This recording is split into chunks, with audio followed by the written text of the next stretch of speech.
College বিশ্ববিদ্যালয়ের কোথাও গিয়ে ক্যাম্পাসে হচ্ছে গণধর্ষণ, কোথাও যৌন নির্যাতন, কোথাও শাসানি, কোথাও মারামারি, কোথাও বিভিন্নভাবে আমরা দেখতে পাচ্ছি পড়ুয়ারা ভয়ে ভয়ে রয়েছে। এমনকি শুধু পড়ুয়াই নয়, অভিভাবকরাও ভয় পাচ্ছেন তাদের বাড়ির বাচ্চাগুলোকে কলেজে, বিশ্ববিদ্যালয়ে, ক্যাম্পাসে পাঠাতে। এই জায়গা থেকে এখনো পর্যন্ত যেখানে বারবার তৃণমূল ছাত্র পরিষদের নেতাদের, দাদাদের নাম উঠে আসছে, সেখানে তৃণমূলের ছাত্র পরিষদ যখন এই কাণ্ড করছে, সেই জায়গা থেকে দলের সুপ্রিমো মমতা বন্দ্যোপাধ্যায়, যিনি রাজ্যের অভিভাবক, তিনি এখনো চুপ কেন? আসন্ন 21শে জুলাইয়ের সমাবেশে ধর্মতলা থেকে মমতা বন্দ্যোপাধ্যায় কি ক্ষমা চাইবেন এই ছাত্রছাত্রী, অভিভাবক, বাংলার মানুষের কাছে? এই জন্য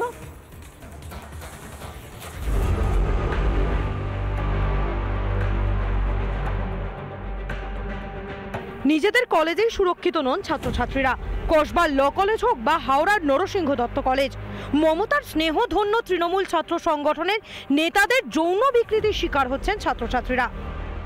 ঘটনা অস্বীকার করার কোনো জায়গা নেই যে বারবার নোটিফাই করা সত্ত্বেও, বিভিন্নভাবে বিভিন্ন গভর্নিং বডির থেকে বিভিন্ন নির্দেশ তৈরি করা সত্ত্বেও আমরা কিন্তু একেবারে বহিরাগতদের প্রবেশ কলেজে আটকাতে পারিনি। কসবায় কলেজের মধ্যেই ছাত্রীকে গণধর্ষণ, হাওড়ার পড়ুয়ার যৌন নির্যাতন করেও ছাড় পেয়ে যায় টিএমসিপির দাদারা। পড়ুয়াদের ভর্তি থেকে ইউনিয়ন রুমে অত্যাচার, কলেজে কলেজে চলছে টিএমসিপির গুন্ডামি, লাম্পট্য। টিএমসিপির নেতারা সীমা ছাড়িয়ে যাওয়া নিয়ে বিরক্তি প্রকাশ করেছেন বিধানসভার অধ্যক্ষ। এগুলো খুব অন্যায় হচ্ছে, যারা করছে। আমাদের এখানে আইন রয়েছে, অ্যান্টি র্যাগিং ওখানে কমিটি রয়েছে, তাদের তো এ ব্যাপারে আরও সক্রিয় ভূমিকা নেওয়া উচিত। কেন করছেন না আমি এটা বুঝতে পারছি না। শুধু আমি কেন, মাননীয় মুখ্যমন্ত্রী এবং অন্যান্য যারা রয়েছে সব দলই এটাকে ডেপ্লিকেট করেছে, নিন্দা করাই উচিত। প্রাক্তনী হয়েও কিভাবে কলেজে মাতব্বরি টিএমসিপির দাদাদের? কোন মোহে কলেজ ছেড়েও কলেজে আসা যাওয়া? কাদের প্রশ্রয়ে মনোজিৎ সৌভিকদের এতটা বাড়াবাড়ি?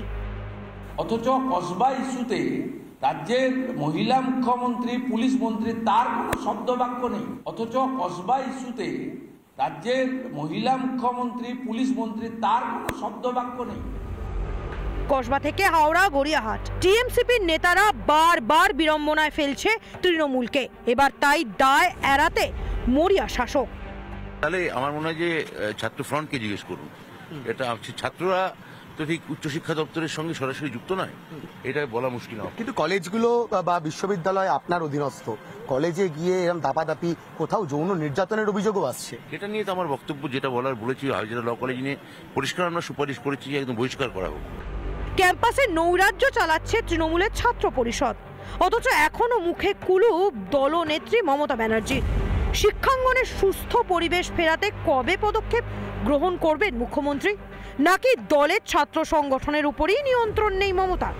রিপাবলিক বাংলা। আহমেদাবাদে যে ভয়াবহ বিমান দুর্ঘটনা হয়েছিল, যার জেরে 279 জনের মৃত্যু হয়েছিল, সেই ঘটনার এবার প্রাথমিক রিপোর্ট জমা পড়ল অসামরিক বিমান পরিবহন মন্ত্রকের কাছে এবং এএআইবি বা এয়ারক্রাফট অ্যাক্সিডেন্ট ইনভেস্টিগেশন ব্যুরো, তাদের তরফ থেকে যে রিপোর্ট দেওয়া হয়েছে তাতে উঠে আসছে একটার পর একটা বিষয় এবং সেই বিষয়গুলো অত্যন্ত গুরুত্বপূর্ণ। সেই বিষয়গুলো আমরা দেখাবো এরপর। যেভাবে আমরা দেখতে পাচ্ছি যে যেভাবে আহমেদাবাদ বিমান দুর্ঘটনার রিপোর্ট পেশ হয়েছে, তাতে করে একটার পর একটা বিষয় উঠে আসছে। প্রাথমিক রিপোর্ট জমা এএআইবি বা এয়ারক্রাফট অ্যাক্সিডেন্ট ইনভেস্টিগেশন ব্যুরো, অসামরিক বিমান পরিবহন মন্ত্রকের রিপোর্ট জমা পড়েছে এবং এর পাশাপাশি এর মধ্যে থেকে যে বিষয়গুলো উঠে আসছে, যেগুলো অত্যন্ত গুরুত্বপূর্ণ, যার মধ্যে থেকে এই রিপোর্টগুলো আরও বিস্তারিতভাবে জানা যাবে এবং এই রিপোর্টে যা যা থাকছে তার কারণ, এই বিমান দুর্ঘটনার কারণ কি হয়েছিল, কি কারণে এত বড় একটা দুর্ঘটনা মাত্র 32 সেকেন্ডের মধ্যে এই ঘটনা ঘটে গেল।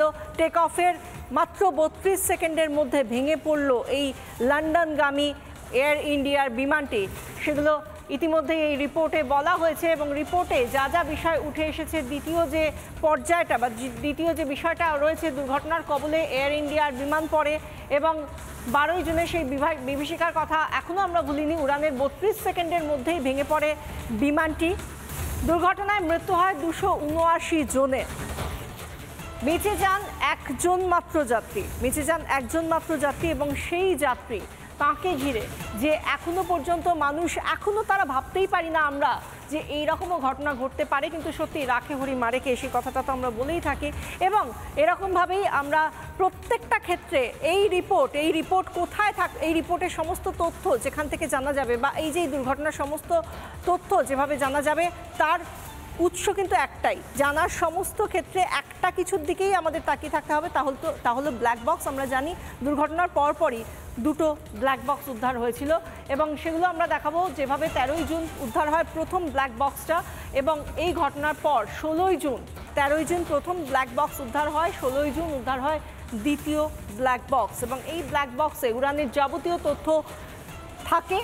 সেই উড়ানের যাবতীয় তথ্য সেখান থেকে ডিকোড করার মধ্যে দিয়েই জানা যাবে যে কিভাবে এই ঘটনা ঘটলো, কি যান্ত্রিক গোলযোগ হয়েছিল। ব্ল্যাক বক্সের তথ্য বিশ্লেষণ করা হবে এবং সেই তথ্য বিশ্লেষণের কাজটাই করছে AAIB বা এয়ারক্রাফট অ্যাক্সিডেন্ট ইনভেস্টিগেশন ব্যুরো। এই সমস্ত দিকে একটা একটা করে যখন আমরা কারণ জানতে পারবো, প্রত্যেকটা ক্ষেত্রে কি কি কারণ, সব আমরা আপনাদের জানাতে থাকবো যখনই AAIBর তরফ থেকে জানানো হবে এই সমস্ত বিশ্লেষণাত্মক বিষয়গুলো। একটা বিরতির পর ফিরে আসি, সঙ্গে থাকুন। নানা ধরনের কন্টেন্ট দেখার জন্য লাইক করুন, শেয়ার করুন আমাদের ফেসবুক পেজ, সাবস্ক্রাইব করুন আমাদের ইউটিউব চ্যানেল। পাশাপাশি অন্যান্য ব্রেকিং নিউজের জন্য অবশ্যই চোখ রাখুন রিপাবলিক বাংলায়।